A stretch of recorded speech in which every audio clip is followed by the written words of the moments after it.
Hello दोस्तों, मैं हूं गौरव और इस वीडियो के अंदर अपन बात करने वाले हैं RDS प्रॉक्सी के बारे में। ये क्या होता है और कैसे ये आपके यूज़ आ सकता है आपका जो एप्लीकेशन है उसकी स्पीड फास्ट करने के लिए, उसके बारे में अपन इस वीडियो में बात करने वाले हैं।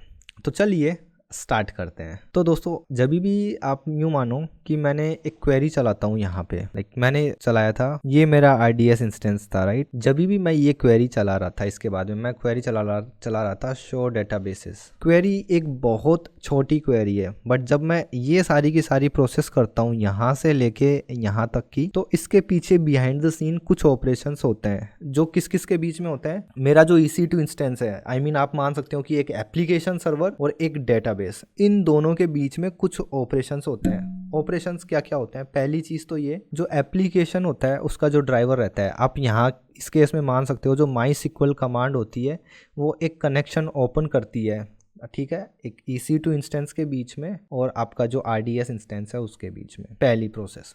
दूसरी प्रोसेस क्या होती है? ऑपरेटिंग सिस्टम के अंदर एक नेटवर्क सॉकेट ओपन होता है। आपने सॉकेट तो ओपन कर दिया, बट सबसे पहली जो प्रोसेस होगी वो होगी ऑथेंटिकेशन की। यूजर ने जो यूजर नेम और पासवर्ड दिया है ये एक वैलिड कॉन्फ़िगरेशन भी है या नहीं है। उसके बाद में क्या होएगा? उसके बाद में वो क्वेरी एग्जीक्यूट होगी, उसका आउटपुट आ जाएगा एंड उसका आउटपुट आने के बाद में होगा क्या? कनेक्शन क्लोज होएगा। एंड कनेक्शन क्लोज होने के बाद में नेटवर्क सॉकेट जो होता है उसका कनेक्शन क्लोज हो जाएगा। तो ये कुछ प्रोसेस होती है, ठीक है। आपको अगर समझ में भी नहीं आया तो कोई बात नहीं, आप ये मान के चलिए कि जब भी आप कोई भी एक क्वेरी चलाते हो तो 4 या 5 अलग अलग प्रोसेस, 4 या 5 अलग अलग चीज चलती है, ठीक है। तो जब आप एक क्वेरी चला रहे हो तो इसके पीछे ऑपरेटिंग सिस्टम लेवल पे 4 या 5 अलग अलग स्टेप होती है, जिसके अंदर कुछ सॉकेट ओपन होना, ऑथेंटिकेशन होना, नेटवर्क कनेक्टिविटी होना, ये सारी चीजें हैं पहली चीज। बट आप मान लो आपको ये सारी की सारी चीज समझ में नहीं आई, बट आप इतना सोचो कि कोई तो भी 5 प्रोसेस है जो बिहाइंड द सीन हो रही है जो मेरे को पता भी नहीं है। अब जब तक आप एक क्वेरी चला रहे थे कोई प्रॉब्लम नहीं है, बट हो क्या कि जब रिक्वेस्ट मिलियंस में जाए, जब रिक्वेस्ट है हजारों लाखों जा रही है, यूं मानो 1 लाख रिक्वेस्ट जा रही है और 1 लाख रिक्वेस्ट, ये चीज इसको कर लो मल्टीप्लाई बाई 5, कितनी हो गई? 5 लाख, सॉरी 50 लाख नहीं, 5 लाख हो गई, ठीक है। तो अब 5 लाख ऑपरेशंस हो रहे हैं, तो इससे होगा क्या? आपका CPU यूटिलाइजेशन बढ़ जाएगा, मेमोरी यूटिलाइजेशन बढ़ जाएगा, करेक्ट। तो यस, एक प्रॉब्लम स्टेटमेंट तो है। तो अपन क्या कर सकते हैं? अपन ना एक प्रॉक्सी बना सकते हैं। प्रॉक्सी क्या होती है? वो आपका ऑपरेटिंग सिस्टम और आपका जो डेटाबेस है उसके बीच में रहेगी, एंड आपका जो डेटाबेस है और जो आपका प्रॉक्सी है इसके बीच में कनेक्शन रहेगा। एंड जब इन दोनों के बीच में कनेक्शन रहेगा तो आपको, और यहाँ पे क्या है, ये मेंटेन करके रखेगा, कुछ कनेक्शंस बाय डिफॉल्ट ओपन करके रखेगा आपके लिए, कि अगर कोई भी रिक्वेस्ट आई तो उसके पास पहले से ही एक ओपन कनेक्शन रहेगा। जो ये 5 स्टेप बोली है ये ऑलरेडी वहां पे हुई रहेगी, तो डायरेक्टली आपकी क्वेरी हिट हो जाएंगी और आपको रेस्पॉन्स मिल जाएगा। तो आपका CPU एंड मेमोरी यूटिलाइजेशन बहुत ज्यादा बच जाएगा, ठीक है। तो यहाँ पे आप डेटाबेस प्रॉक्सी यूज कर सकते हो। तो मैं कुछ डायग्राम देखने का ट्राई करता हूँ, अगर मुझे गूगल पे मिल जाते हैं तो, ठीक है। तो आप यहाँ पे ये एक सिंपल सा डायग्राम है जिसको आप देख सकते हैं। यहाँ पे बहुत सारे क्लाइंट्स हैं या बहुत सारी जगह से एक साथ क्वेरीज आ रही है, और RDS प्रॉक्सी क्या करेगा? कुछ तो भी जो कनेक्शन पूल है वो इसके पास रहेंगे और ये उन्हीं कनेक्शन पूल्स को ये रीयूज करेगा बार। ऐसा नहीं है कि बार बार वो ओपन किए जा रहा है, ऑलरेडी पड़े हुए हैं ओपन, तो वो उन्हीं को रीयूज करके दे देगा और जो क्वेरी आई है उसका रेस्पॉन्स भी रिटर्न करेगा। तो ये जो चीज है यहाँ पे, आप RDS प्रॉक्सी जो है आपके बीच में रहती है, आपके क्लाइंट एप्लीकेशन और आपके डेटाबेस के बीच में ये चीज रहती है। और अगर RDS प्रॉक्सी बीच में रखी है तो अपने को बहुत सारे एक्स्ट्रा बेनिफिट भी मिलेंगे यहाँ पे,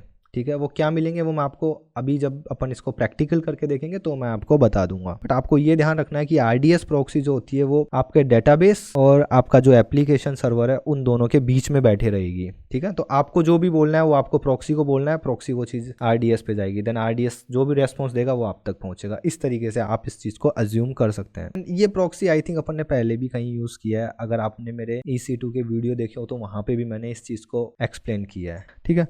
चलिए मैं इस डेटाबेस पे क्लिक करता हूँ एंड यहाँ पे आप देखिए प्रॉक्सी दिख रहा है आपको, यहाँ पे 0 प्रॉक्सी है। आप क्रिएट प्रॉक्सी पे क्लिक कर सकते हैं। जैसे ही आप क्रिएट प्रॉक्सी पे क्लिक करेंगे तो बाय डिफॉल्ट आप देखिए जो प्रॉक्सी है वो आप कुछ स्पेसिफिक डेटाबेसेस के लिए ही क्रिएट कर सकते हैं। फॉर एग्जांपल यहाँ पे आप देखिए जो DB2 था वो यहाँ पे नहीं आ रहा है, ठीक है। तो आप मारिया, MySQL, पोस्टग्रेस और SQL सर्वर के लिए ही प्रॉक्सी यूज कर सकते हैं। प्रॉक्सी आइडेंटिफायर मैं लिख देता हूँ YouTube डेमो प्रॉक्सी सर्वर, ठीक है। तो यहाँ पे आप देखिए, आप टाइम आउट दे सकते हैं कि आप एक रिक्वेस्ट आई तो एक कनेक्शन पूल जो है वो बन चुका है आपके प्रॉक्सी के अंदर। तो अब ये जो कनेक्शन पूल है जो कितने देर तक अवेलेबल रहेगा आपके प्रॉक्सी के अंदर, ये आप यहाँ पे बता सकते हैं। तो मैंने 30 मिनट बता दिया है। यहाँ पे आप टारगेट ग्रुप कॉन्फ़िगरेशंस, मतलब अगर उस प्रॉक्सी पे कोई भी रिक्वेस्ट आती है तो वो किस डेटाबेस पे जाएगी वो आप यहाँ पे बताएंगे। तो मैं यहाँ पे सिलेक्ट कर लेता हूँ अपना YouTube डेमो 1 मारिया। कनेक्शन पुल मैक्सिमम कनेक्शंस कितने हो सकते हैं? 100, 1, 2, जितनी भी आपकी रिक्वायरमेंट है आप दे सकते हैं, बट यहाँ पे मैक्सिमम इसने बता रखा है 5000। ओके,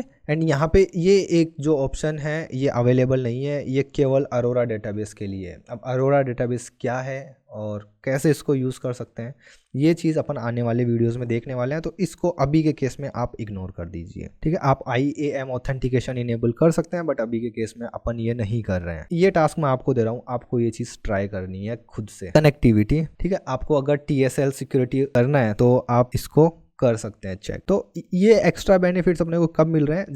जब अपना प्रॉक्सी है वो बीच में है आपके एप्लीकेशन और डेटाबेस के। तो होगा क्या है, जो भी आपकी रिक्वेस्ट होगी उसको मॉडिफाई कर देगी या उस हिसाब से मैनेज कर लेगा खुद से, ठीक है। एंड मैं यहाँ पे क्रिएट प्रॉक्सी पे क्लिक कर रहा हूँ। ओके, AWS सीक्रेट मैनेजर, ठीक है। क्रिएट न्यू सीक्रेट पे क्लिक करता हूँ। Credential for Amazon RDS and user name and password मैं यहाँ पे डाल देता हूँ, ठीक है। तो आप देखिए मैंने यहाँ पे यूजर नेम एंड पासवर्ड ही डाला है ओनली। नेक्स्ट मैं नाम दे देता हूँ यहाँ पे क्रेडेंशियल का YouTube Maria 1 demo. Next and by default छोड़ के मैं इसको नेक्स्ट कर देता हूँ एंड स्टोर पे मैंने क्लिक किया। वापस से यहाँ पे जाता हूँ, रिफ्रेश करता हूँ इसको, ठीक है। सब कुछ मैं ऐसे के ऐसे छोड़ता हूँ एंड क्रिएट प्रॉक्सी पे मैंने क्लिक किया। अब अपनी प्रॉक्सी क्रिएट हो रही है एंड इसका जो स्टेटस है वो क्रिएटिंग आने देते हैं, ठीक है। तो आप देखिए अपन यहाँ पे आ गए, ठीक है दोस्तों। तो आप यहाँ पे देख सकते हैं अपना जो ये प्रॉक्सी जो था इसका जो स्टेटस है वो अवेलेबल आ चुका है, ठीक है। तो आप देख सकते हैं यहाँ पे ideal connection time out 30 minutes है एंड यहाँ पे एंड पॉइंट्स का जो है वो आपको डिटेल्स आ रहा है। आप यहाँ पे क्रिएट एक प्रॉक्सी के लिए आप एक और एंड पॉइंट या मल्टीपल एंड पॉइंट्स आप क्रिएट कर सकते हैं, ठीक है।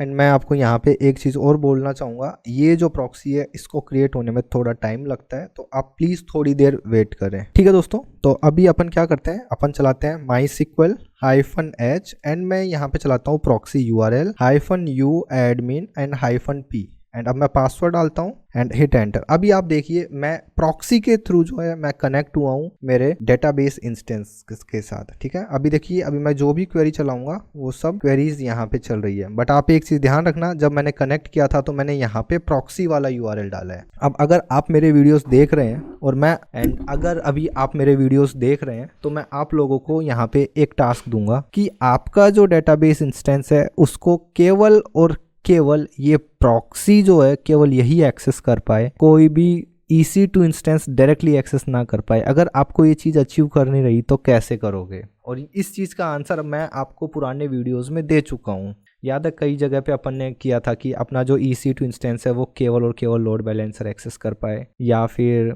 अपना जो EC2 इंस्टेंस है उसको केवल और केवल क्लाउड फ्रंट एक्सेस कर पाए। इस तरीके के कुछ कॉन्फ़िगरेशंस अपन ने किए थे। सेम वही कॉन्फ़िगरेशन आपको यहाँ करना है। कैसे करोगे ये चीज़ आपको कमेंट में बताना है। तो दोस्तों इस वीडियो में इतना ही, मिलते हैं अगले वीडियो में। Bye bye.